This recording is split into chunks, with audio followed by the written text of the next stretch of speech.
Pues bienvenidos a la entrevista con Expoc. Hoy, antes de presentar al invitado, quiero hacer énfasis en que estamos justo a la mitad de agosto. Seguimos en el durante de este momento extraño que es una pandemia. Y bueno, ahora sí, Juan Carlos Alberde Lozada, bienvenido a la entrevista con Expoc. Muy bien, gracias, Elias. Sí, Juan Carlos es director general en uno de los principales grupos restauranteros en México, que es Grupo Restaurantero Gigante, ¿no? Recién también nombrado, ¿no? Hasta hace unos meses o semanas venía siendo Grupo Restaurantero Tox, ¿no? Oye, Juan Carlos, primera pregunta que te haría, déjame tener, porque además antes de pandemia tuvieron noticias de nuevas marcas, de una nueva marca. ¿Nos puedes platicar cuáles son las marcas que están debajo de tu liderazgo? Así es. Pues mira, te platico. Tenemos 5 marcas en el portafolio. Tox siendo la marca con la que iniciamos todo este camino en el tema de restaurantes o en el mundo de los restaurantes. Y después incursionamos con Panda Express, que es una franquicia de Estados Unidos. Esa empezamos en los 90s, en 91. Y luego lo que hicimos fue la compra de California y Beer Factory. Los California los terminamos convirtiendo a Tox en su totalidad, y lo que terminamos haciendo con Beer Factory fue darle la vuelta. La verdad es que es un mercado microcervecero bastante importante, y además de que son pioneros de la cerveza, ¿no? Beer Factory fue la primera marca de cerveza artesanal en México. Ellos empiezan actividades en el 94, nosotros los compramos 2015, y después trajimos la franquicia de Shake Shack, estas hamburguesas por las que se han formado hasta 3 horas en la apertura de Reforma, que fue la locura, ¿no? Como en los 80s, ¿no? Muy ochentero. Así es, que se formaban ahí en el periférico. Y bien, la verdad, Shake Shack con muy buenos resultados hasta el momento. Y efectivamente, en la pandemia nos estrenamos con el Farolito. Exactamente. Entonces, el 5 de marzo de este año, nos quedamos ya finalmente con el Farolito. Era una marca que ya la veníamos explorando de tiempo atrás. Y nos quedamos el 5 de marzo con ellos.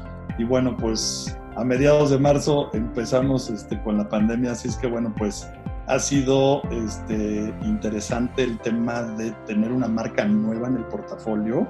Digo, ha sido más que interesante, ha sido un reto, ¿no? Tener una marca nueva en el portafolio y entrar a la pandemia. Entonces, bueno, pues ahí andamos con estas 5 marcas. Pero llega la pandemia y yo quisiera hacerte una pregunta un tanto personal.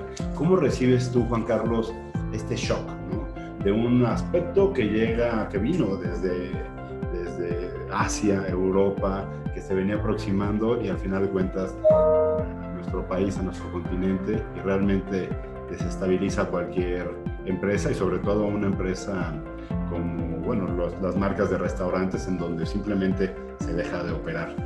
¿Nos puedes compartir algo, pero un poquito más personal, y después llevarlo a tu gestión como director? Claro. A ver, yo te platicaría que al principio, digo, y todo esto fue durante el puente de marzo, ¿no? En donde de repente se incrementa el tema y la conversación con respecto a la pandemia. Uh-huh. Yo creo que en México habíamos hasta cierto punto subestimado mucho el tema de la gravedad de la pandemia. Y yo creo que la gran mayoría, y entre ellos yo, fuimos mucho más optimistas en cuanto al tema de los tiempos, ¿no? Yo, la verdad es que creo que los primeros análisis o las primeras proyecciones que hicimos, pues veíamos una afectación, yo te diría que de abril y parte de mayo, no más de eso. Pero bueno, de repente la autoridad nos declara a nosotros como no esenciales. Ese yo creo que fue el primer shock, ¿no? Porque de repente, pues, de pensar que estabas abierto un día al público, al día siguiente pues ya dejas de ser esencial y te piden que cierres. Entonces, ya habíamos vivido algo antes con la influenza, pero pues habían sido 15, 20 días, no más de eso, y la verdad es que había sido un tema complicado en aquel momento. Entonces, como que sentíamos que estábamos preparados para ello y yo creo que no teníamos ni idea de lo que venía, ¿no? Pero, como te decía, lo primero es, oye, ¿qué hago con todo mi personal? ¿No? Entonces, lo primero fue, pues vamos a cuidarlos. ¿Por qué? Porque siempre han sido, yo te diría que parte de sentirnos tan cercanos a ellos como parte de nuestra familia.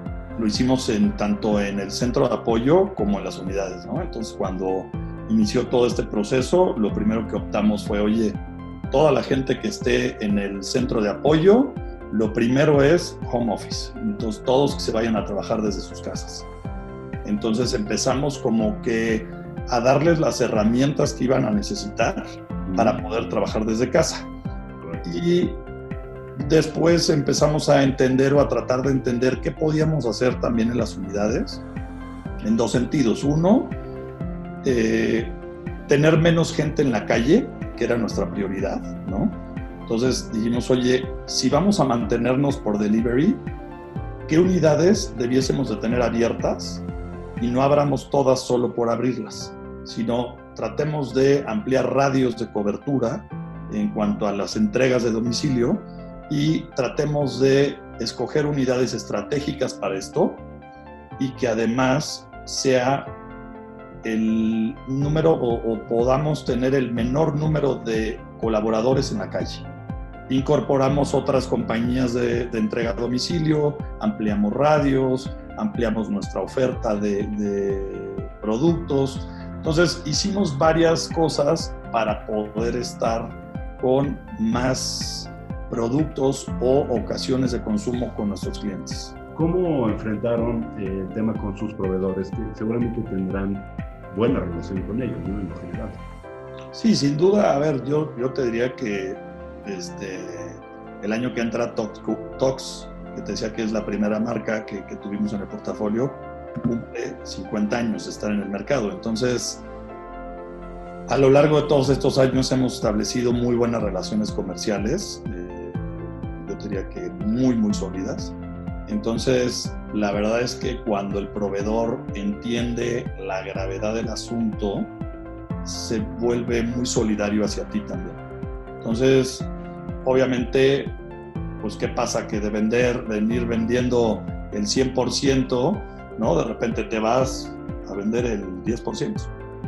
Entonces, al mes siguiente. Entonces, ahora debes el 100% del mes anterior vendiendo el 10%. Entonces, el tema es, obviamente, aquí privilegiamos el pago a proveedores, obviamente durante el primer mes, ¿no? Para saldar la mayoría de nuestras cuentas que teníamos pendientes con ellos, el pago de la nómina, el pago de impuestos, o sea, como que establecimos todas esas prioridades y empezamos a trabajar en ellas, ¿no? Y ustedes han tenido desde hace años una línea, diría yo, de proveeduría B, alternativa, que implica mucha chamba, ¿no? Y mucha gestión, que son los proyectos productivos.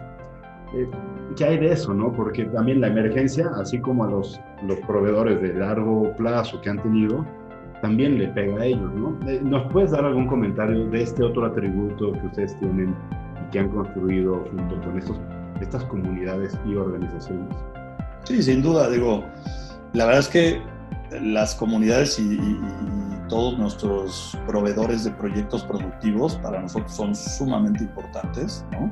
Son comunidades en su gran mayoría muy humildes, entonces, pero con grandes productos, ¿no? Siempre lo hemos dicho que no compramos por lástima, sino compramos por calidad y porque la verdad es que merecen que les compremos su producto porque tienen un extraordinario producto, ¿no? Entonces, tú conoces perfectamente todos los proyectos, pues digo, tenemos miel, tenemos mermelada, tenemos mole, granola, chocolate, café. Entonces, tenemos muchos proyectos y por supuesto que cuando inicia esta crisis, pues una de nuestras grandes preocupaciones eran todas esas comunidades, ¿no? Y tú conoces bien la estructura que tenemos aquí dentro de Grupo Restaurantero Tox, y ese puesto o esa atención a esas comunidades la tenemos aún a nivel dirección, ¿no? De dirección. Entonces, por supuesto que Gustavo, quien es el director de esa área, se dedicó a atender todas estas necesidades de manera muy puntual, ¿no? Y platicándolas también conmigo, ¿no? Rebotándolas conmigo, rebotándolas con el equipo, porque, pues digo, son de las cosas que inmediatamente subimos a las redes, subimos a todas las plataformas de entrega a domicilio. Entonces, les quisimos dar un canal de salida adicional que no lo tenían. Entonces, así como te hablé de radios o extender los radios y una serie de cosas para el tema de plataformas, pues subimos todos los proyectos o todos los productos de proyectos productivos a estas plataformas, porque también creíamos que se podía convertir en un nuevo canal de venta para esas comunidades y que podíamos continuar con el apoyo a ellas, ¿no? Empezó Gustavo a tener reuniones uno a uno, y cuando digo uno a uno me refiero a la comunidad en particular de la miel o la comunidad de la mermelada o así, con Gustavo y su equipo. Pero después se les ocurrió a ellos empezar a tener reuniones entre todas estas comunidades junto con el equipo de Gustavo. Y la verdad es que ahí lo que fue muy interesante y ha sido muy valioso es que empezaron a salir ideas a desarrollar entre comunidades. Entonces, la comunidad, por ejemplo, del chocolate desarrolló una idea de nopal deshidratado y no estaban metidos en ello. Y luego la comunidad de la miel les abrió la puerta a las demás comunidades para exportar a Texas. Entonces, la verdad es que se dio un círculo virtuoso en ese sentido, y yo creo que fue o hasta ahorita ha sido algo muy positivo, porque lo que hemos visto es que entre ellas o entre las comunidades se han apoyado muy fuerte, ¿no? Entonces, eso es algo de lo que nos sentimos también muy orgullosos de poderlos haber unido entre ellos, porque se siguen sumando de manera positiva, ¿no? Todos estos esfuerzos. Y pues hemos seguido apoyando a las comunidades en todo lo que hemos podido, ¿no? Y ahorita, por ejemplo, te platico de una idea que tuvimos y que está próxima a salir, que fue el pan de muerto. El pan de muerto individual, uno de los panes de muerto, le estamos inyectando mole y está quedando espectacular. Entonces, así como el año pasado hicimos uno con conejito y así hemos hecho varios con marcas en donde nos hemos aliado también, creo que este año nuestra responsabilidad estaba principalmente en el cómo ayudamos también a nuestras comunidades, y desarrollamos un pan de muerto individual con relleno de mole y créeme que está buenísimo. Y hablemos del después, que yo creo que ya ahorita ya tenemos un pie en el después, aunque estamos medio adentro y medio afuera. ¿Qué visualizas? ¿Hay oportunidades inclusive en este contexto?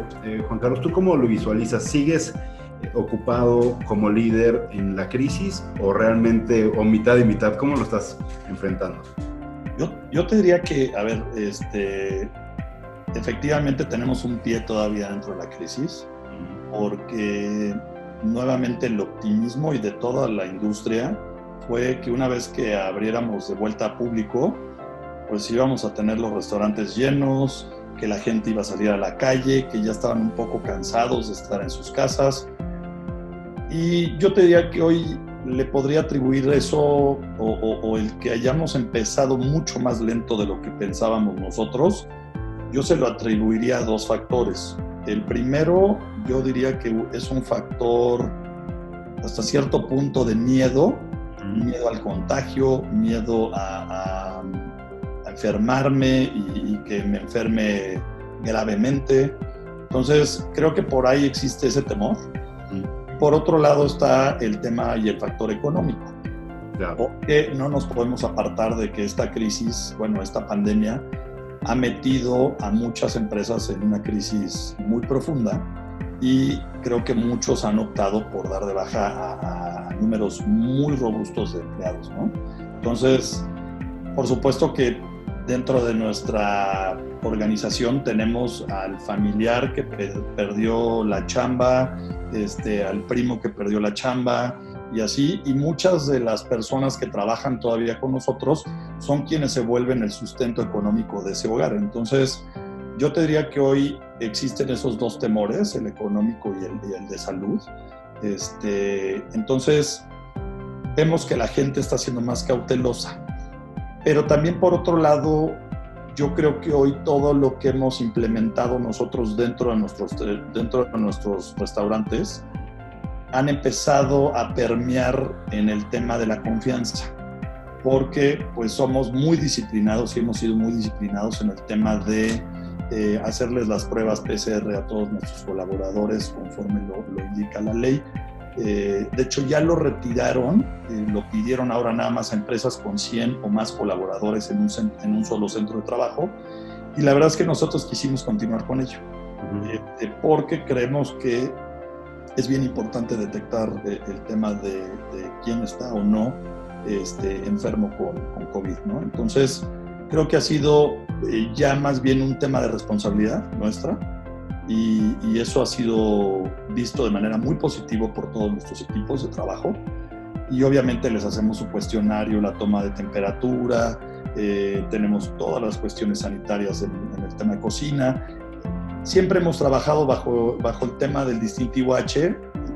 Llevamos más de 25 años certificados con el distintivo H. Entonces, como que también eso nos había preparado a nosotros para recibir mejor el tema de todo este nuevo protocolo que nos había pedido la autoridad y tener las cosas en su lugar. Entonces, para nosotros fue mucho más fácil implementarlo también, derivado de esa ya disciplina que teníamos previa del distintivo H. Y por otro lado, con nuestros clientes, pues también estamos en la toma de temperatura, un cuestionario, cubrebocas, estamos sanitizando todos los espacios, implementamos nuestro menú a través de un código QR, estamos tratando de poner la mayor cantidad de métodos de pago que sean contactless para que el cliente tenga el menor contacto con algún elemento físico que pudiese tener en la superficie también la bacteria o demás. Entonces, la verdad es que sí hemos hecho tantas cosas que yo creo que con el paso de las semanas hemos estado viendo una recuperación, yo diría que lenta pero muy sólida. Tiene que ver con eso, tiene que ver con el tema de que el cliente está sintiendo este nivel de confianza de lo bien que estamos ejecutando las cosas. Entonces, eso ayuda, ¿no? Terminaría con algo que también le han metido músculo, ¿no? En toda esta labor que desde Grupo Gigante con otros aliados y las marcas fundamentalmente del grupo restaurantero han hecho en cuanto a servir comida caliente a instituciones que están atendiendo la emergencia. ¿Qué nos puedes platicar de ello? Porque han sido muy activos, siguen en esta labor, ¿no? Yo me atrevería a decir que es parte del ADN de la empresa y hasta de los fundadores, ¿no? Y yo creo que algo que hemos hecho, llevamos 235,000 comidas servidas. Cuando digo llevamos, ahí también estoy incluyendo a Hoteles Presidente, que también ha estado activo en ello, ¿no? Pero bueno, hemos estado sirviendo a través de Tox, del Farolito, a través de Shake Shack, a través de Beer Factory y a través de Panda. O sea, las 5 marcas han estado de alguna manera atendiendo esta necesidad, ¿no? En algunos casos con un menor involucramiento que otras, pero también tiene que ver por la dispersión geográfica, porque lo que hemos hecho es identificamos la necesidad junto con el gobierno de algunos hospitales en particular, ¿no? Yo te diría que con el gobierno del Estado de México y con el gobierno de la Ciudad de México, pero también atendimos un hospital en Cancún, estamos próximos a atender unos hospitales en Querétaro. Entonces, hemos estado muy activos en ello y la verdad es que yo te diría que nos sentimos muy orgullosos de lo que se ha logrado hasta el momento. Les llevamos tanto desayuno, comida y cena. Hemos hecho un menú específico para el tema de doctores y todo el personal médico. Fíjate que fue muy curioso cuando Gustavo se acercó por primera vez a la plática con uno de los hospitales. Nos decían, oye, pero esto es solo para los doctores. Dijimos, no, para los doctores, para los enfermeros, enfermeras, camilleros, para todo el personal. Caray, ¿como para todo el personal? Sí, para todo el personal. Dime cuántas comidas necesitas diarias. Entonces, yo te diría que llegamos hasta atender más de 1,000 comidas diarias. Entonces, prendíamos a Tox en la parte del desayuno, prendíamos a Panda Express en la parte de la comida y rematábamos igual y con la noche con el farolito, ¿no? Entonces, estábamos ahí surtiendo con esas 3 marcas de manera regular y después incorporamos en algún momento a Beer Factory e incorporamos también a Shake Shack. No dejamos de siempre tener aliados, ¿no? Y en todo este proceso de estas comidas, pues yo te diría los 3 principales aliados, pues Fundación Gigante, el número 1, luego Santander y después se unió Zurich. Entonces, empezamos con Fundación Gigante, pero después el esfuerzo de Santander, cuando Santander se dio cuenta de lo que estábamos haciendo, dijo, yo quiero participar con ustedes y se incorporó en este proceso.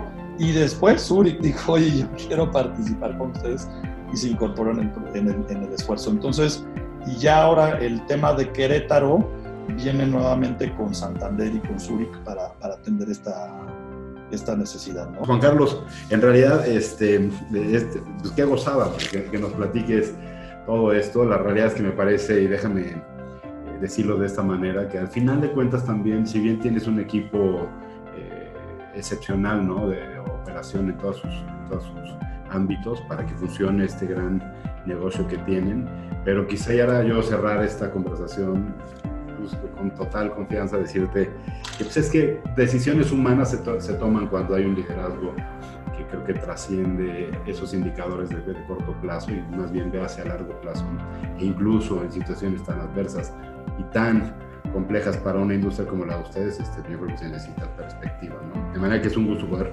platicar contigo, Juan Carlos, y ojalá hacia adelante sigamos, danos la oportunidad de mantenernos cercanos para ver, seguramente se irán reflejando estas oportunidades que parten del COVID.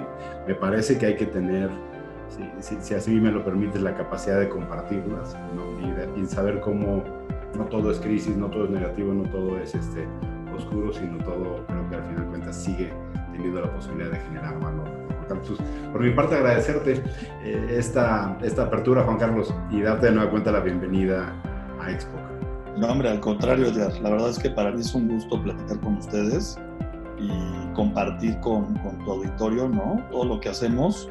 Y tú lo sabes, somos unos apasionados por un lado, te diría, de la responsabilidad social y por otro lado, de, pues, continuar creciendo junto con nuestros colaboradores y clientes. Y pues seguiremos en ello, o sea, seguiremos ofreciendo productos de mucha calidad, le seguiremos poniendo todo el corazón a nuestro trabajo, que creo que eso es lo que destaca día con día, y pues teniendo las marcas que sean más relevantes para el mercado y para los clientes que están allá afuera en el mercado.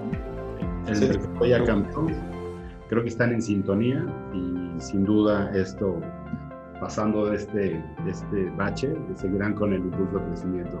Juan Carlos, muchas gracias. Te buscaremos pronto para dar testimonio de las nuevas oportunidades y para comentar el sabor de este pan de muerto con mole, que me parece que parece muy bien. Te lo vamos de esta visión de negocio, ¿no? Te lo vamos a mandar para que lo pruebes. Gracias. Muy bien. Oye, mis compañeros no vienen a la oficina, no lo van a poder, me lo van a... Entonces mejor hacemos una reunión en un Talks. Exacto. Muy bien, Juan Carlos. Muchas gracias. Muy bien, Edgar, cuídate. Gracias. Buen día.